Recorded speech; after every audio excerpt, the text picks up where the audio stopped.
Happy Pride Month, everybody. This is the Sliders Review. I'm here today to talk to you about how Paige is actually very misunderstood. A lot of people in the Pretty Little Liars fan base don't seem to like Paige all that much. And that's because of how she was introduced. She was introduced as an antagonist and a homophobe. But unbeknownst to many of the fans, it turns out she was secretly closeted.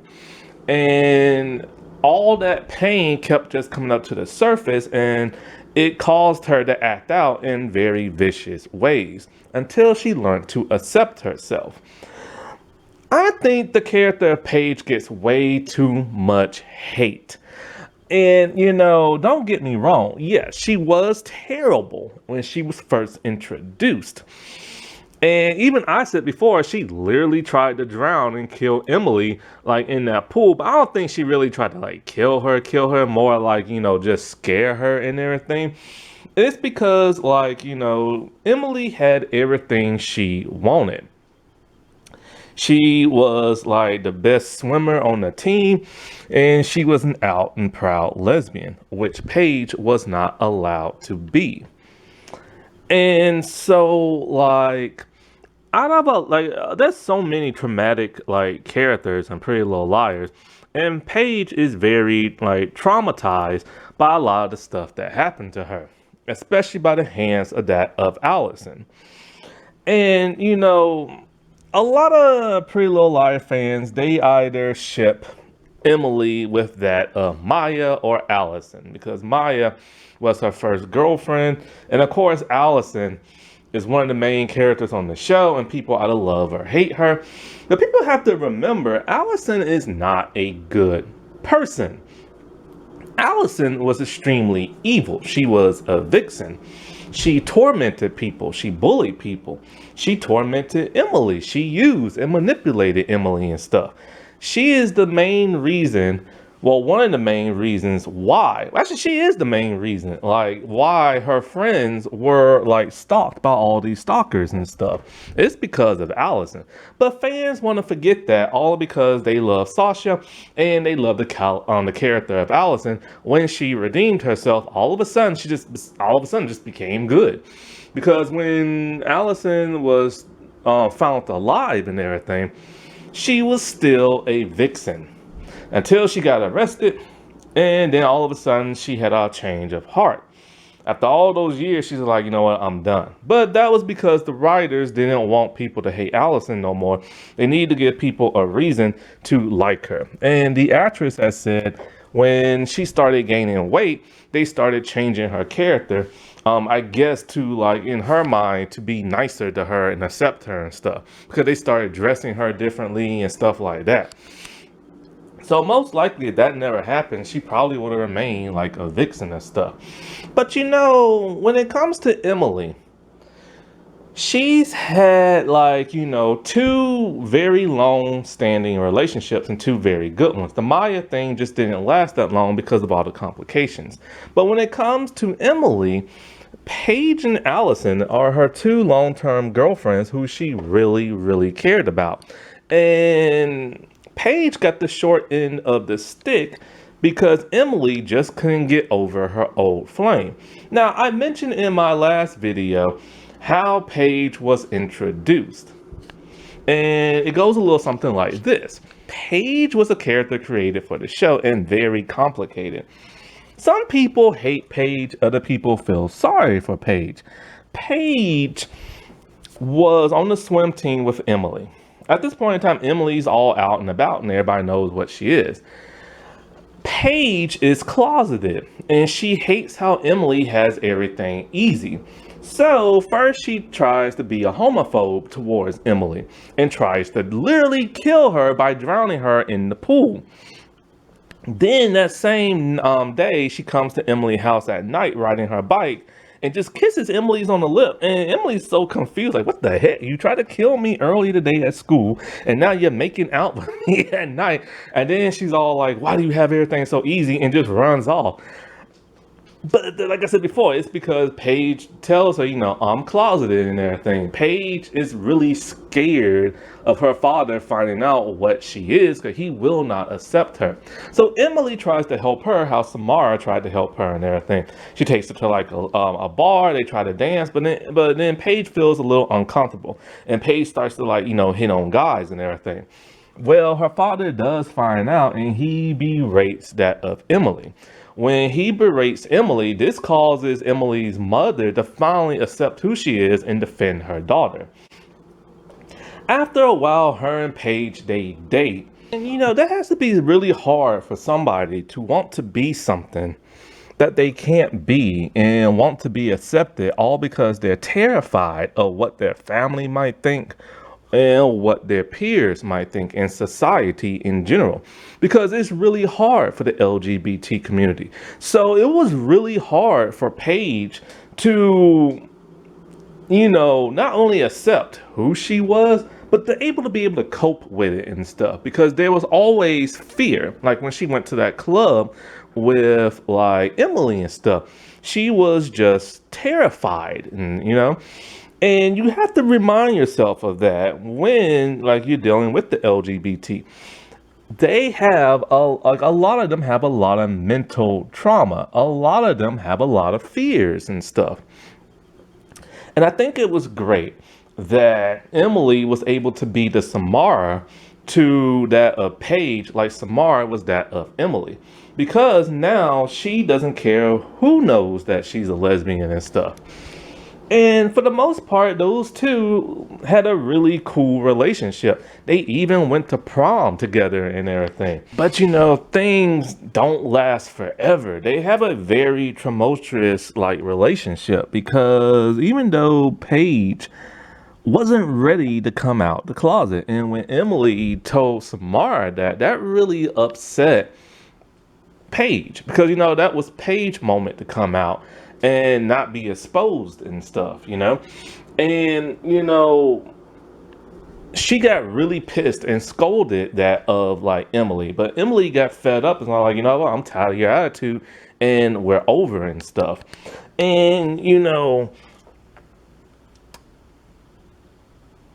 back then people blamed like Paige for getting upset, but she had every right to get upset, what I'm saying, because nowadays we know you're not supposed to out nobody. Even though Emily had the best intentions, she should have asked permission first. So by the second season, Paige was still into like Emily and tried to be with her and stuff, and Emily kept having like reservations and kept trying to like push her away. But Paige was like persistent in everything. But it just doesn't work. And those two just decided, what, it's probably best if we just be friends. You can't be friends with your ex. That just doesn't it doesn't work out. No matter how bad you try, it just doesn't work out. Plus now by season 3, there's the whole Maya situation and the Maya death. And here's Paige still like lingering around. And some might call it like the predatory lesbian, but when guys do it, they don't call it that. But the thing about Paige is really prickly and everything. It's hard to get along with her for too long because of her attitude problem. But eventually those two do get together. And when they are, Emily is finally happy for the first time since Maya.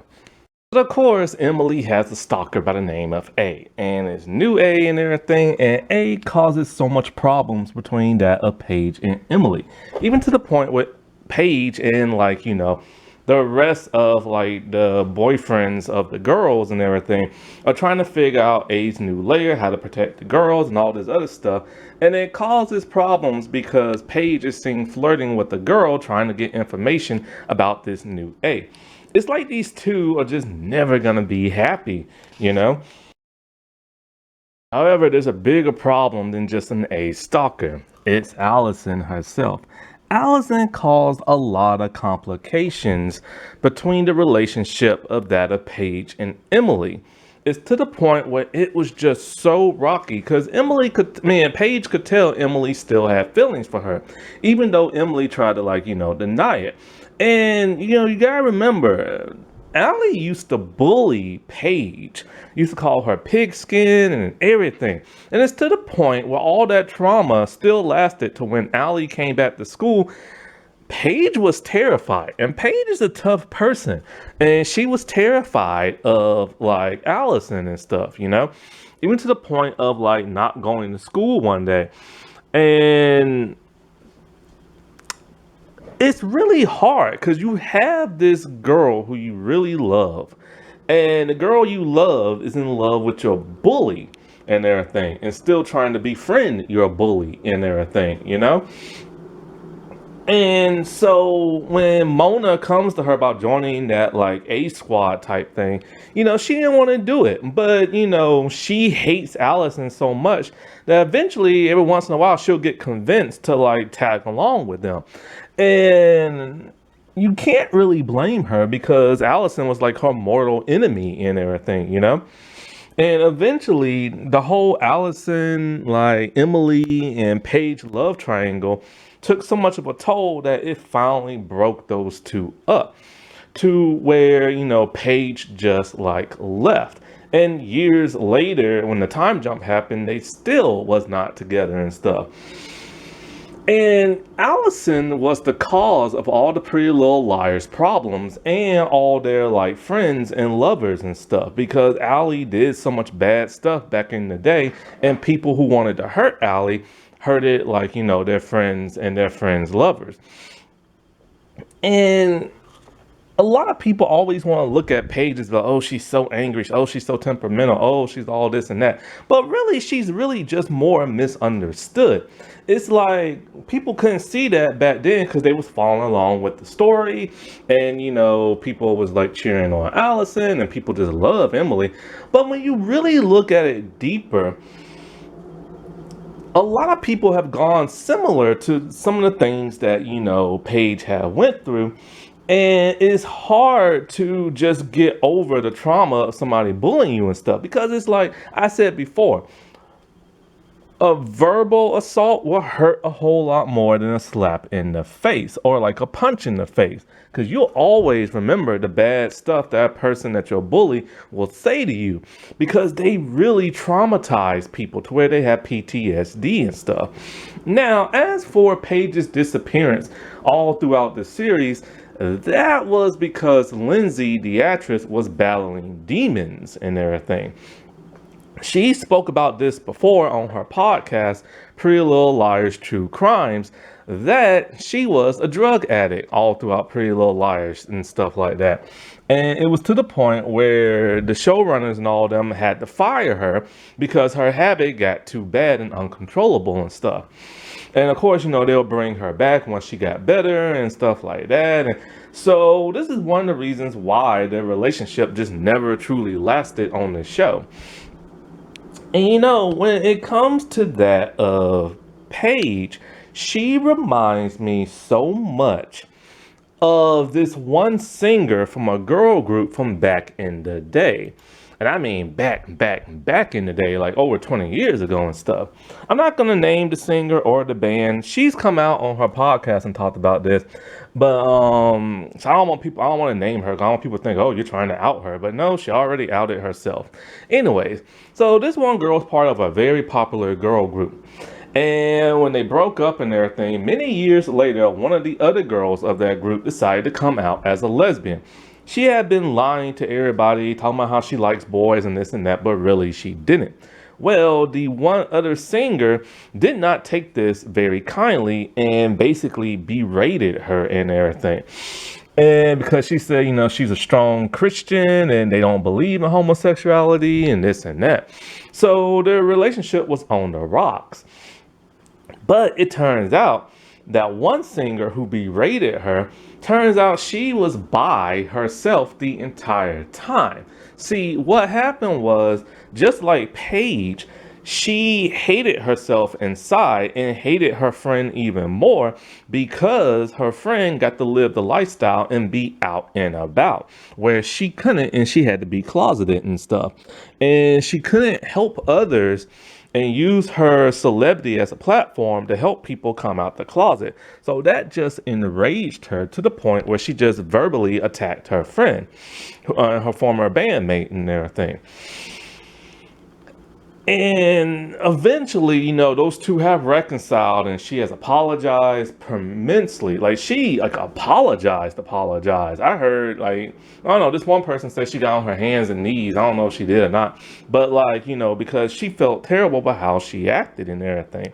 And it's because deep down inside, she was jealous and everything. And that's how a lot of these people are. Sometimes the loudest screamer are the people that they really are, the people that they're screaming about. I've said this before, there was this one dude, he's in jail now. He was arrested because he threatened the LGBT so many times, trying to hunt them down and everything. But then lo and behold, he was really gay himself, and he was online looking for young boys and everything. And it's just I've said before about those anti-woke mob people on YouTube. They're always screaming about how they hate women and everything. Like these men talking about, oh, we hate these strong women and blah, blah. Why? Because they deep down inside, they want a man. That's what I believe in stuff, because they're screaming too loud about diversity and strong women. And they talking about why do people hate men and why do people hate the white man and everything. I think deep down inside, they really, really, really like those dudes, because it's always the loudest people. Like that one politician dude, who's in a wheelchair. He was mean towards the LGBT community until pictures surface of him and another man. It's always the loudest person and stuff, And that's because in the society that we live in, people hate the LGBT. And so because of that, people fear of coming out because they don't want to be prosecuted and stuff by their own peers in society. Alrighty, well, I'll talk to y'all later. Bye.